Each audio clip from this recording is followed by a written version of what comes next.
keadaan baik di sore hari ini karena kasih sayang Tuhan. Amin. Karena penyertaan Tuhan yang terus menyertai kehidupan kami hari lepas hari sampai sore hari ini Tuhan. Kami melihat kebaikan Tuhan yang tidak pernah putus. Bahkan berkat Tuhan selalu baru buat kami setiap hari ya Tuhan. Terima kasih buat sore hari ini, kesempatan yang indah untuk kami beribadah, memuji Tuhan, memuliakan Tuhan. Dan saat ini kami mau persiapkan hati kami ya Tuhan untuk kami menerima berkat firman Tuhan. Amin. Mari urapi kami Tuhan. Kami mau jadikan hati kami sebagai tanah yang subur. Kami siap buka hati kami buka telinga kami. Berfirmanlah, Roh Kudus yang mengurapi kami, yang akan menyempurnakan setiap kata-kata yang keluar dari mulut hamba yang tidak sempurna ini. Tapi Engkau Tuhan Allah Roh Kudus yang sempurna, yang akan memberkati setiap umat-Mu. Terima kasih Tuhan. Kami mau mendengar firman Tuhan dalam nama Yesus. Haleluya. Amin. Amin.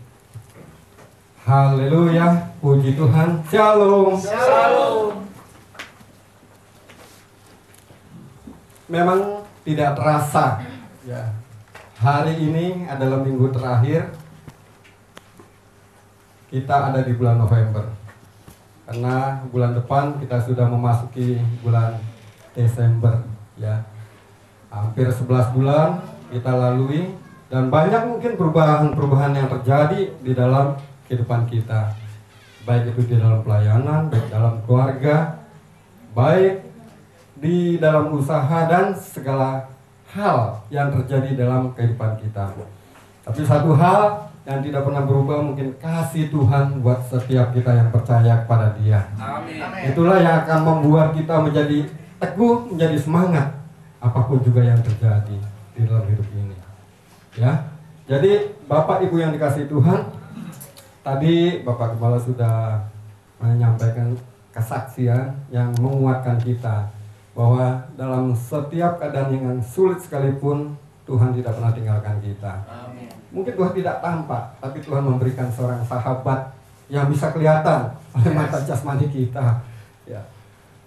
Mungkin pada saat kita ada dalam keadaan sakit, kita tidak melihat Tuhan secara nyata mungkin sebagai penyembuh sakit penyakit kita, tapi kita bisa melihat kalau penyakit kita disembuhkan, bagaimanapun caranya, itu adalah karena kebaikan Tuhan. Amin. Karena mujizat Tuhan buat kehidupan kita semua. Nah, Bapak Ibu yang dikasihi Tuhan, biarlah pada kesempatan sore hari ini saya akan ajak kita sekalian buka Alkitab kita atau gadget kita.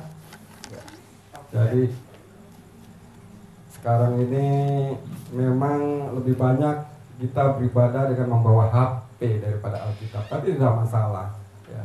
Apapun juga sarana yang kita pakai, asalkan hati kita melekat kepada Tuhan, tidak mengurangi berkat Tuhan buat kita semua. Baik, kita buka Efesus pasal yang kedua ayat 8 sampai 9.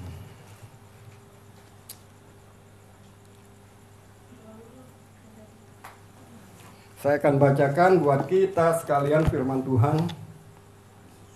Demikian bunyinya. Sebab karena kasih karunia kamu diselamatkan oleh iman, yaitu bukan hasil usahamu, tetapi pemberian Allah. Itu bukan hasil pekerjaanmu, jangan ada orang yang memegahkan diri. Amin. Bandingkan dengan Roma pasal 4 ayat yang keempat.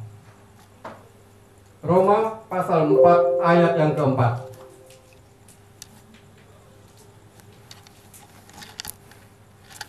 Kalau ada orang yang bekerja, upahnya tidak diperhitungkan sebagai hadiah, tetapi sebagai haknya. Tadi kita melihat di dalam Efesus pasal 2 ayat 8 dan 9 dikatakan apa yang kita dapatkan itu adalah pemberian Tuhan.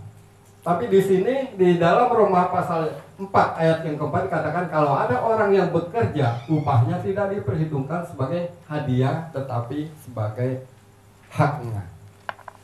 Jadi di dalam kehidupan kita itu ada dua sisi, ya kan? Sisi rohani dan sisi sekuler. Di dalam sisi yang sekuler mungkin kita harus melakukan sesuatu untuk mendapatkan apa yang menjadi kebutuhan kita. Kalau kita ingin mendapatkan hal-hal yang berbau materi, ya kita harus bekerja. Dan pada saat kita bekerja, kita akan mendapatkan hasil dari usaha kita. Petani menabur, saatnya nanti dia akan menuai. Nelayan, dia berlayar, ya, mencari ikan, menjala ikan, dan saatnya dia akan mendapatkan ikan sebagai hasil usahanya. Kalau saya jadi karyawannya Pak Toto, saya bekerja. Saya bekerja dan pada akhir bulan saya akan menerima hak saya. Mana gaji saya? Kalau enggak dikasih, tak laporin Bapak Gembala. Itu hak saya yang harus diberikan oleh Pak Toto karena saya sudah bekerja. Ya. Pak Toto bayar. Pak Toto bayar. Harus sesuai dengan UMR. Ya, nggak boleh di bawah UMR. Itu hak yang harus saya dapatkan karena saya bekerja. Saya berhak mendapatkan upah saya. Tetapi di dalam Efesus pasal 2 ayat 89 tadi dikatakan, sebab karena kasih karunia kamu diselamatkan oleh iman. Itu bukan hasil usahamu, tetapi pemberian Allah. Itu bukan upah. Ya, di dalam Efesus pasal yang kedua ayat 8 dan 9 ini bukan berbicara upah. Bukan berbicara hasil kerja kita, bukan berbicara hasil usaha kita, tapi ini adalah hadiah. Amin. Jadi harus dibedakan antara hadiah dan hak. Ya, kalau hak kita bekerja, berhak untuk mendapatkan hasil yang kita usahakan. Tapi di dalam kehidupan kerohanian kita sebagai anak-anak Tuhan, kita itu diberikan sesuatu oleh Tuhan secara gratis. Pemberian, hadiah. Dan saat ini kita hidup di dalam kasih karunia Tuhan. Kita hidup di dalam zaman kasih karunia Tuhan. Dan itu tidak dapat kita pungkiri. Tidak dapat kita pungkiri bahwa memang kehidupan kita saat ini ada di dalam kasih anugerah Tuhan. Apa itu kasih anugerah? Kasih anugerah itu adalah sesuatu yang kita dapatkan dari Tuhan tanpa kita harus berjerih lelah, tanpa harus kita berusaha. Yang penting adalah kita berikan hati kita kepada Tuhan, kita percaya kepada Tuhan, dan saat itulah Tuhan akan memberikan kepada kita hadiah, yaitu kasih karunia, keselamatan, hidup yang kekal. Itu menjadi pengharapan kita. Nah Bapak Ibu, saya mau cerita dulu di tahun 1945, mungkin sini belum ada yang lahir. Oh gue mungkin sudah. Di tahun 1945, pada saat Nagasaki dan Hiroshima dibom oleh tentara sekutu, itu di Filipina ada pasukan Jepang yang dipimpin oleh seorang letnan. Letnan Pak, bukan jenderal. Dipimpin oleh seorang letnan yang bernama Hiro Onoda. Ya, jadi namanya tuh memang agak-agak kejawa-jawaan sedikit. Hiro Onoda. Hiro Onoda itu seorang letnan dari tentara Jepang. Dan pada saat Hiroshima Nagasaki itu dibom atom oleh tentara sekutu, ya, Jepang sudah menyatakan nyerah, kalah. Itu artinya apa? Itu sudah terjadi suatu ya, dikatakan perdamaian, ya. Jadi sudah tidak ada perang lagi dengan kekalahan dari bangsa Jepang itu. Tetapi Hiro Onoda ini dia merasa itu adalah cuman gosip kali ya. Kayaknya Jepang nggak mungkin dengan segampang itu nyerah gitu. Karena Jepang kita tahu itu bangsa yang keras sekali ya. Kalau dia merasa gagal dia bisa harakiri, bunuh diri. Karena bangsa Jepang itu loh bangsa yang bisa dikatakan nggak mau menyerah dengan keadaan. Jadi Hiro Onoda di sini dia merasa tidak mungkin itu Jepang menyerah. Ini pasti cuma hoak. Ya, jadi zaman dulu mungkin sudah ada gosip-gosip. Ya, walaupun belum ada WA mungkin pada waktu itu, tapi si Hiro Onoda merasa Jepang nggak mungkin kalah. Tapi kenyataannya memang tentara Jepang pada waktu itu sudah dilucuti oleh tentara sekutu. Jadi memang sudah menyerah kalah dan perang dinyatakan selesai. Nah, pada saat perang dinyatakan selesai, Hiro tetap tidak mau terima. Dia melarikan diri ke hutan. Ya. Jadi makanan dia di hutan itu cuma kelapa sama pisang dan buah-buahan yang ada di hutan. Terkadang ya, karena dia mungkin juga bukan seorang vegetarian, pengen makan daging juga, dia suka mencuri hewan peliharaan dari penduduk setempat, dia curi itu ya. Kalau ketahuan, oleh pemiliknya, dia mencuri hewan peliharaan, dia bunuh. Jadi itu berlangsung bukannya sebentar, selama 29 tahun. Dia bertahan di hutan selama 29 tahun. Itu bisa kita bayangkan, bajunya dia dapat dari mana, ya, cara hidupnya itu bagaimana. Itu berlangsung selama 29 tahun sampai tahun 1974. Jadi dari tahun 45 sampai tahun 1974. Dan pada tahun 1974 pemerintahan Jepang mengetahui bahwa si Letnan Hiro ini ternyata masih hidup. Tadinya dianggap sudah mati. Ya. Setelah pemerintah Jepang tahu si Hiro Onoda ini masih hidup, akhirnya dicari dan ternyata selama 29 tahun dia sudah membunuh 30 orang Filipina. 30 orang sudah dibunuh. Bagaimana caranya? Mungkin pada waktu dia curi hewan ketahuan dia bunuh. Kalau enggak ya mungkin dia pikir ya sudah itu rezeki jadi hari itu. Ya. Jadi selama 29 tahun itu dia menyendiri dan hidup seorang diri di hutan. Dia pada saat pemerintah Jepang itu mengetahui dia hidup, dia dicari akhirnya ketemu. Dan pada saat ketemu dia tetap nggak mau pulang. Ya, nggak mau pulang ke Jepang dan dia merasa Jepang tidak mungkin kalah di dalam perang dunia itu. Akhirnya yang datang untuk membujuk dia adalah atasannya dia. Saya nggak tahu pangkatnya apa, mungkin brigjen apa kolonel atau apa, letjen. Akhirnya datang jemput dia dan dia baru mau melembutkan hatinya dan dia mau pulang. Tapi di negara Jepang dia tetap, ya, di negerinya sendiri dia tetap merasa bahwa Jepang tidak mungkin kalah oleh tentara sekutu. Akhirnya dia kembali minta kepada pemerintahnya untuk mengasingkan diri di Brasil. Dia mengasingkan diri di Brasil selama sampai dia meninggal di tahun 2014. Nah, di sini kita melihat kadang-kadang kita sebagai orang yang mendapatkan kasih karunia, ya mungkin seperti Hiro Onoda, dia seharusnya sudah lembutkan hatinya, sudah dia harus menyadari bahwa perang sudah selesai. Dan kita juga sebenarnya sudah dimerdekakan oleh Tuhan, ya. Kita sudah dimerdekakan oleh Tuhan dan saat ini kita sudah tidak ada dalam keadaan perang lagi. Karena apa? Karena kita hidup dalam zaman kasih karunia. Kita hidup di dalam zaman kasih karunia ini, kita seharusnya menyadari bahwa Tuhan sudah memerdekakan kita. Amin. Kalau si Hiro Onoda, Jepangnya kalah, ya. Tapi kita sebagai umat percaya kita menang. Amin. Kita bukannya kalah loh. Kita sudah menang. Saat ini kita sudah menang dan kita hidup di dalam kasih sayang Tuhan. Amin. Jadi kasih anugerah, kasih karunia yang kita dapatkan itu Tuhan berikan secara gratis. Kalau Jepang udah susah payah ngabisin duit nggak tahu berapa banyak untuk perang, ya. Nggak tahu harus menghabiskan berapa nyawa untuk berperang itu. Nggak tahu harus menghabiskan berapa energi untuk berperang itu.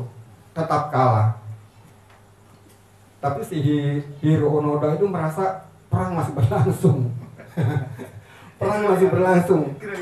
Gerilya terus di hutan 29 tahun. Tapi kita di sini sebagai umat Tuhan kita harus sadari, kita harus mempunyai hati yang sudah dimerdekakan oleh Tuhan. Amin. Dengan kasih karunia Tuhan, dengan secara gratis. Nah, coba kita lihat kisah di dalam Lukas pasal yang ke-15. Kita lihat aja, karena kalau kita baca panjang sekali, kita tahu waktunya sudah jam 7. Di dalam Lukas 15 tentang anak yang hilang. Ya. Lukas 15 ayat yang 11 sampai 32. Di situ diceritakan ada seorang anak yang kalau saya bilang bukannya hilang ya, minggat. Karena apa? Karena dia pergi meninggalkan bapaknya, minta warisan, minta bagian. Minta bagian dari bapaknya, kemudian dia pergi meninggalkan bapaknya. Jadi kalau anak hilang kan ya jalan-jalan ke tempat ramai gitu. Tiba-tiba lepas kontrol dari orang tuanya, kemudian terpisah dari orang tuanya dan terhilang, itu hilang. Tapi ini minta harta dulu ya, minta bagian, kemudian dia pergi meninggalkan bapaknya. Apa yang dia lakukan selama pengembaraannya itu, selama kepergiannya dari rumah bapaknya itu, dia berfoya-foya, dia habisin semua harta yang dia dapat dari bapaknya itu. Akhirnya apa? Ya, setelah sekian lama mungkin pada waktu dia punya uang, pada waktu dia punya harta, dia bisa berfoya-foya, bisa dia pesta, dia banyak teman. Ya, karena teman di sini kan kadang-kadang pada saat orang banyak duit, temannya banyak. Ya. Pada waktu uangnya sudah habis, temannya pergi semua. Tapi puji Tuhan di sininya, teman kita di sini adalah ada duit, nggak ada duit teman kita tetap setia. Selalu menyertai kita. Jadi Tuhan Yesus saja setia, ya, teman kita juga setia. Nah, di sini si anak bungsu ini, ya, pada waktu dia sudah kehabisan duit, akhirnya kehidupannya menjadi sengsara. Hidupnya menjadi sengsara, untuk makan aja susah, sampai harus apa? Makan makanan babi ampas, ya. Dia harus makan ampas. Kemudian mungkin karena sudah tidak kuat menanggung penderitaan dengan kehidupan yang susah, untuk makan aja susah, akhirnya dia punya niatan kembali ke rumah bapaknya. Kembali ke rumah bapaknya dengan harapan bapaknya mau mengampuni dia dan mau menerima dia setidak-tidaknya sebagai hamba. Dia sudah OTW ke rumah bapaknya itu. Dia beranjak pulang ke rumah bapaknya, dan pada saat bapaknya tahu, saya juga bingung, bapaknya instingnya kuat sekali ya. Jadi bapak ini padahal nggak dikasih tahu loh, nggak di WA, nggak di SMS, nggak di telepon, tapi tahu anaknya itu mau pulang. Ya. Anaknya mau pulang, bapaknya tahu, dan sebelum sampai di rumah dia sudah melihat anaknya itu dari kejauhan, ya, disambut. Tapi sebelum itu apa? Dia sudah persiapkan segala sesuatunya. Dia sudah persiapkan jubah yang terbaik. Ya. Dia perintahkan kepada hamba-hambanya, sediakan sepatu yang baik, yang bagus. Nanti kenakan cincin. Wah. Sembeli juga, potong lembu yang tambun.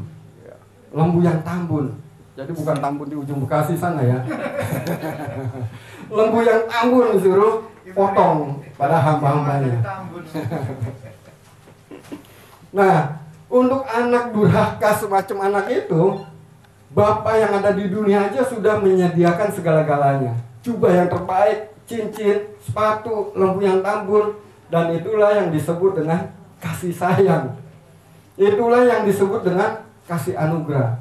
Seharusnya anak itu tidak berhak untuk mendapatkan itu kan? Sambutan.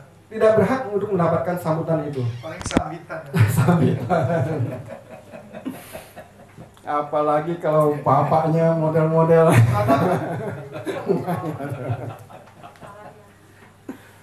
Udah ngabisin duit ya, sekarang udah kere, lu mau balik, udah minggat aja, terusin sampai mati kayak lu. Tapi bapak ini enggak, dia punya hati yang lembut. Dia tahu, anakku mau balik, ya. Anak yang gue sayang, walaupun pernah mungkin nyakitin dia, walaupun mungkin pernah dia durhaka sama saya, tapi tetap dia adalah darah daging saya. Disambut, dia berikan yang terbaik untuk anaknya. Itulah yang namanya kasih karunia. Seperti juga kasih karunia Tuhan pada kita. Kita yang tadinya adalah umat berdosa, ya. Tadinya kita ini harus dihukum loh, binasa di dalam penghukuman yang kekal. Tapi karena pengorbanan Tuhan, ya, Tuhan sudah mati pada waktu kita masih berdosa. Itulah kasih karunia Tuhan buat kita, yang tidak bisa kita pungkiri. Dan kebaikan Tuhan itu bukan cuma sekedar menebus dosa kita, tapi juga menjadikan hari kita hidup di dunia ini menjadi indah. Menjadikan hari-hari kita hidup di dunia ini penuh dengan segala warna. Walaupun terkadang mungkin ada hal-hal yang membuat kita menjadi sedih, menjadi duka cita, tapi kita percaya pada saat kita ada di dalam kasih sayang Tuhan, kita menyadari Tuhan selalu ada bersama dengan kita. Dalam segala keadaan apapun juga Dia ada. dan Dia tidak pernah meninggalkan kita. Itulah kebaikan Tuhan buat kehidupan kita. Nah, sekarang masalahnya saat kita sudah menerima kasih karunia Tuhan dari Tuhan itu, apa yang harus kita renungkan? Apa yang harus kita perbuat? Apakah kita membiarkan hari-hari kita itu berlalu dengan sia-sia? Karena firman Tuhan katakan hidup kita ini seperti uap loh. Ya. Sebentar ada, nanti akan hilang. Jadi jangan berharap, ya. Jangan berpikir sekarang saya masih muda. Umur saya ya minimal masih 40 tahun lagi.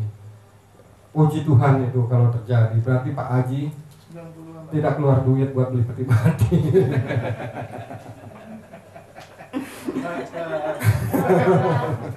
Kalau semuanya masih umur panjang, masih bisa berumur 40 tahun lebih, berarti diakoninya itu nggak usah dikeluarkan dana. Sahabat ngopi-ngopi dulu. Sahabat ngopi-ngopi. Kalau semuanya cuma umur panjang, mungkin duit itu buat bangun gereja aja. Amin. Gerejanya diperluas, mengembang ke kiri dan ke kanan, ke belakang dan ke atas, ke depan jangan. Nanti nggak ada jalanan kita. Ya, kita doakan semua umur panjang. Amin. Tapi kan kita nggak tahu umur kita ya toh. Umur kita nggak tahu kapan kontrak kita di dunia ini berakhir. Kalau kontrak rumah kita bisa tahu, oh 3 bulan lagi selesai. Tapi umur kita kontrak di dunia ini kita nggak tahu. Entah itu bisa 20 tahun lagi, bisa 5 tahun lagi, atau mungkin tinggal seminggu lagi. Siapa yang tahu? Seminggu jangan lah, belum cukup. Saya percaya doa hambanya didengar oleh Tuhan. Tuhan, biar jemaat GJKI umurnya panjang semua. Apalagi duit baru dapat 200.000. Siap. Siapa yang mau nombokin? Ya itulah apa yang harus kita perbuat di dalam saat ini, di usia kita yang masih hidup ini, ya. Saya mencatat cuma 3 hal sih. Jadi ada 3 hal yang mungkin yang perlu kita renungkan. Yang pertama adalah sebagai orang yang sudah hidup di dalam kasih karunia Tuhan, kita harus belajar. Mau diajar, mau dididik, ya. Apapun juga itu didikan atau ajaran yang Tuhan berikan kepada kita. Puji Tuhan, Bapak Gembala kuliah mengambil S2-nya. Saya juga kuliah loh. Enggak, bukan drama pamer, cuman maksudnya apa yang Gembala lakukan kita harus ikutin gitu loh. Bukan sombong. Bukan yang nyombongin diri. Bapak Gembalanya sekolah, masa kita nggak mau sekolah itu. Tapi mudah-mudahan mumetnya jangan nular gitu. Semangatnya boleh nular, mumetnya jangan.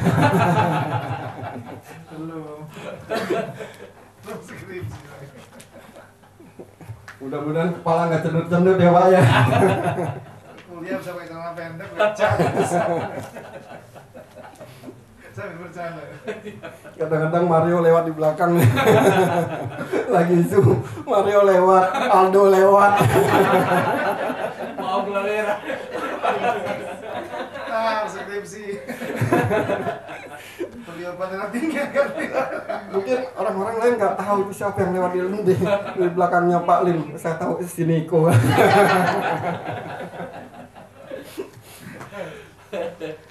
Ya itulah. Jadi kita harus mau diajar dan dididik oleh Tuhan. Dan paling tidak kita mau belajar kepada Tuhan. Karena Tuhan bilang apa? Marilah kepadaku yang letih lesu dan berbeban berat. Datanglah kepadaku. Ya, aku akan memberikan kelegaan.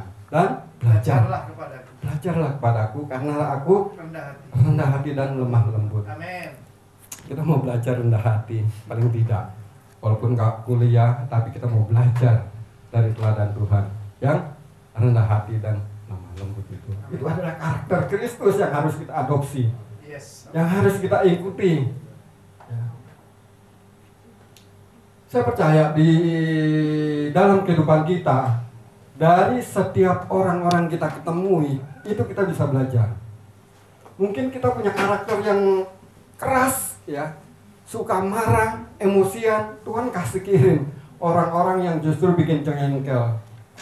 Orang-orang yang justru kadang bikin kita kesel gitu, bikin kita emosi. Tujuannya apa? Supaya kita belajar meredam emosi kita. Belajar meredam rasa amarah kita. Yang tadinya pengen meledak, ya dimasukin ke ember dulu. Kalau kayak petasan mau meledak, masukin ember kan nggak jadi meledak ya toh. Nah, kita mau belajar di dalam setiap kehidupan kita ada orang-orang di sekitar kita yang akan mendidik kita supaya kita itu punya karakter, ya, karakter Kristus. Kalau kita tidak punya kasih atau belum menerapkan apa yang Tuhan perintahkan untuk mengasihi sesama kita, kadang-kadang Tuhan kirim orang-orang yang sepertinya perlu kita tolong, yang akan membuat kita menjadi iba. Oh, kasihan dia, saya harus tolong dia, saya harus bantu dia. Dia begitu lemah, dia nggak punya duit, ya, dia belum bayar kontrakan, dia belum makan. Itulah kadang-kadang Tuhan akan membuat kita menjadi tergerak oleh belas kasihan. Itu adalah ajaran Tuhan. Kita nggak perlu minta Tuhan cepat khotbahin saya. Tuhan cepat ajar saya, didik saya. Tapi Tuhan mau kita itu dididik melalui orang-orang di sekitar kita. Amin. Melalui keluarga kita, melalui teman kita, di dalam pelayanan kita. Terkadang timbul satu konflik, ya. Terkadang timbul satu gesekan. Itu tujuannya apa? Kita harus menyadari, oh, apa yang dikatakan Tuhan, besi menajamkan besi, manusia menajamkan sesamanya. Benar. Itu adalah ajaran Tuhan. Jadi di dalam kehidupan kita yang sudah mendapatkan kasih karunia ini, hal yang pertama yang harus kita renungkan adalah kita siap untuk diajar oleh Tuhan. Kita mau diajar oleh Tuhan. Coba kita buka di dalam Yesaya 55 ayat 8 dan 9.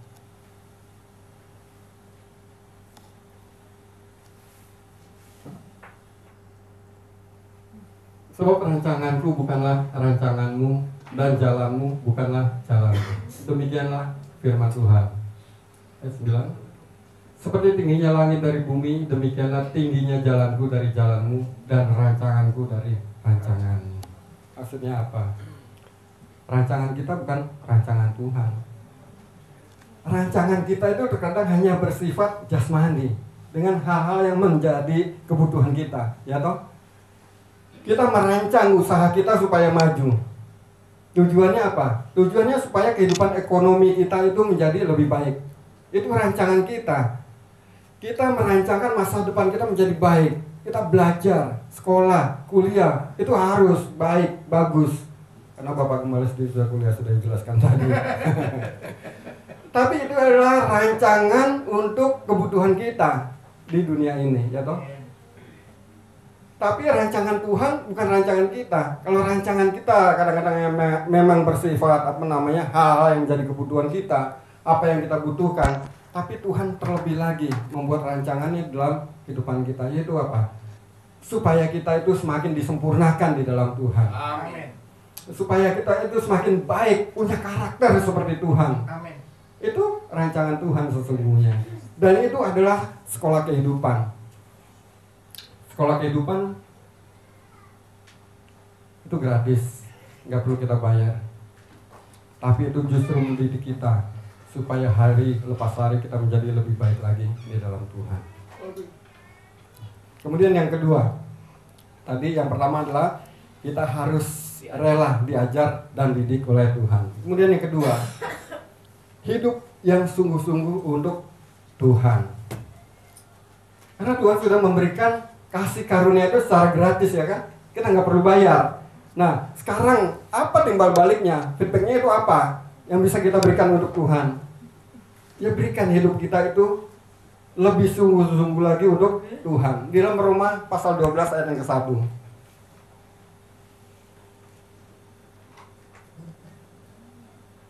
Roma 12 ayat yang ke-1. Karena itu saudara-saudara, demi kemurahan Allah, aku menasihatkan kamu supaya kamu mempersembahkan tubuhmu sebagai persembahan yang hidup, yang kudus dan yang berkenan pada Allah. Itu adalah ibadahmu yang sejati. Ibadah yang sejati itu adalah persembahkan tubuh kita sebagai persembahan yang hidup, kudus dan yang berkenan kepada Tuhan, menjadi ibadah yang sejati. Tugas kita bukan hanya bekerja, bukan hanya Tuhan mau kita menjadi berkat, itu oke. Tapi kita juga harus bertanggung jawab dengan tubuh kita. Karena tubuh kita ini adalah bait Roh Kudus yang harus kita pelihara juga, yang harus kita perhatikan. Karena tubuh kita ini bait Roh Kudus, setidaknya kita harus menyadari bahwa kita harus menjaga tubuh ini supaya menjadi suatu persembahan yang hidup, yang kudus untuk Tuhan. Hidup dan kudus. Jadi jangan sia-siakan tubuh kita. Rawat dengan baik. Mandi setidaknya sehari 2 kali.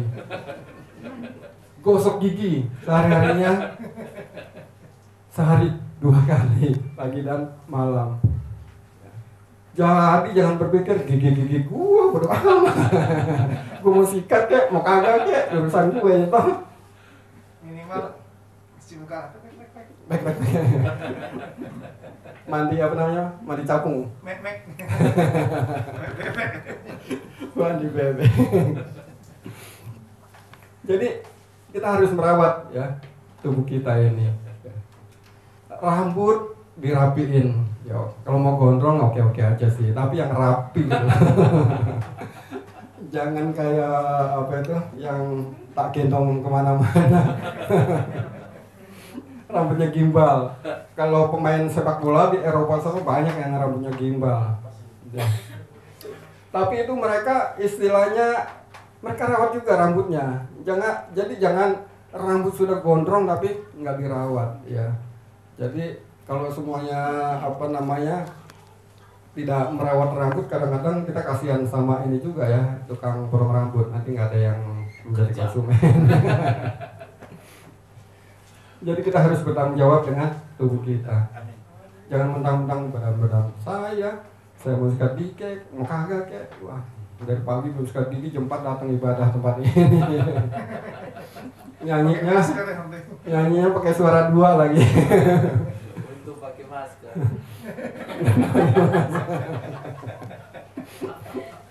Ini yang pakai masker perlu di ini.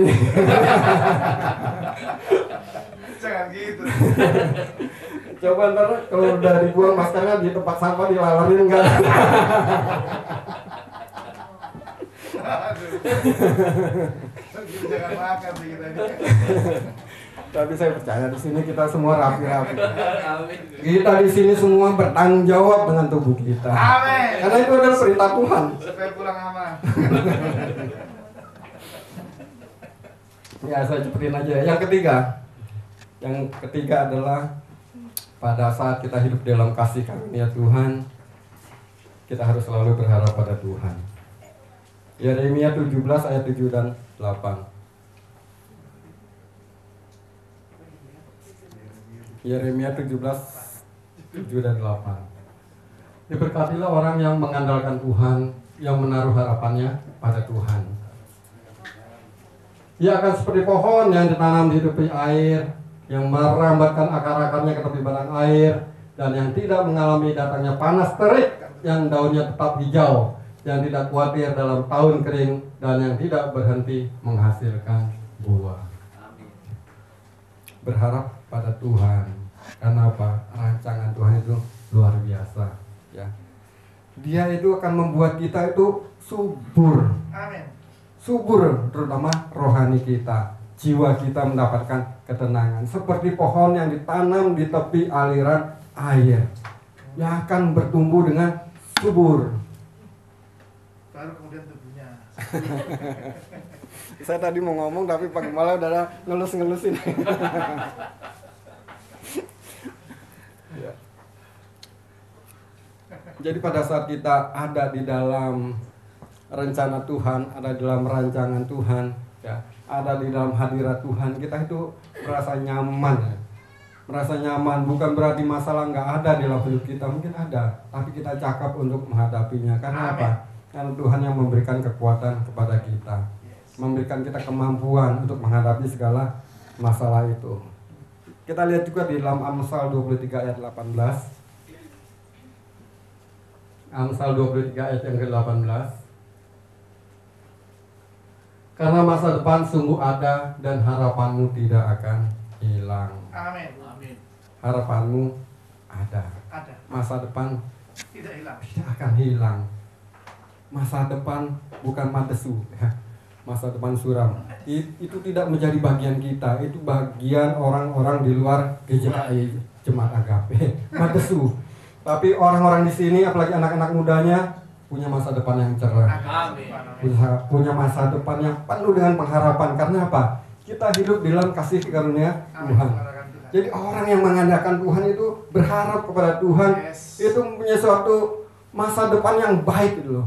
Amin. Jadi apa yang kita cita-citakan, Tuhan akan lihat. Wah, anakku ini sudah beribadah kepada Tuhan, melayani Tuhan.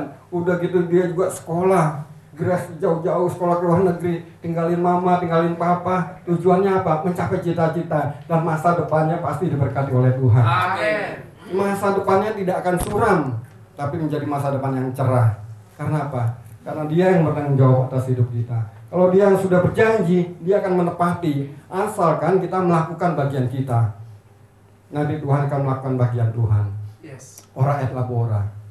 Kita bekerja, Tuhan yang akan memberkati kita. Kita berdoa, Tuhan akan memberkati kehidupan kita. Yes. Doa dan bekerja. Berdoa dan bekerja itu harus seimbang, ya. Jadi jangan doa tapi nggak mau bekerja. Nanti Tuhan kirim beras 1 karung dari langit, kita mati. Tiban. Tapi doa dan kerja, usaha itu penting. Dan saatnya nanti kita melihat pengharapan di dalam Tuhan tidak pernah sia-sia. Dia memberkati kehidupan kita semua sebagai orang-orang yang hidup di dalam kasih karunia Tuhan. Kasih karunia Tuhan itu sungguh indah buat kehidupan kita semua. Yes. Mari kita jalani hidup ini bersama dengan Tuhan. Jangan menjauh dari Tuhan. Terus ada di dalam hadirat Tuhan. Tuhan memberkati kita semua. Amin. Amin. Mari kita satu dalam doa. Terima kasih Tuhan Yesus. Yes. Amin. Hamba sudah selesai bicara, We are tapi karya Roh Kudus buat setiap umat-Mu tidak pernah berhenti. Akan terus melakukan hal-hal yang luar biasa kepada setiap umat Tuhan. Amin. Umat yang sudah Tuhan tebus dengan Yes. darah yang mahal, yang Tuhan berikan pada kami semua secara cuma-cuma. Yes. Kami boleh menyikapinya dengan baik ya Tuhan. Kami harus bertanggung jawab atas kehidupan ini ya Tuhan. Dan kami tidak mau menyia-nyiakan apa yang sudah Tuhan kerjakan, apa yang sudah Tuhan lakukan buat kehidupan kami semua. Yes. Terima kasih bila kami boleh terus hidup dalam kasih karunia Tuhan. Kami mau Amin. melakukan bagian-bagian kami. Amin. Kami mau rela diajar, dididik oleh Tuhan. Kami juga mau hidup lebih sungguh-sungguh lagi untuk Tuhan, melayani Tuhan, bekerja untuk Tuhan, menyembah Tuhan, memuji Tuhan, memuliakan nama Tuhan. Itu yang menjadi kerinduan hati kami ya Bapa. Dan kami juga terus boleh selalu berharap kepada Tuhan, karena pengharapan di dalam Tuhan tidak pernah sia-sia. Dan masa depan kami di dalam Tuhan itu masa depan yang penuh dengan pengharapan, masa depan yang cerah ya Bapa. Terima kasih biarlah Tuhan memberkati setiap umat-Mu di sore hari ini. Apapun juga yang jadi masalah, pergumulan setiap umat-Mu ya Tuhan, biar Tuhan yang akan memberikan yang terbaik. Mereka berharap kepada Tuhan, umat Tuhan terus berharap kepada Tuhan. Dan biarlah Tuhan yang berperkara kepada atas umat-Mu ini ya Bapa. Terima kasih Tuhan, sembuhkan yang sakit, menguatkan yang lemah, hiburkan yang susah ya Bapa. Terima kasih Tuhan, kami ucap syukur, kami berdoanya dalam nama Yesus. Haleluya, amin.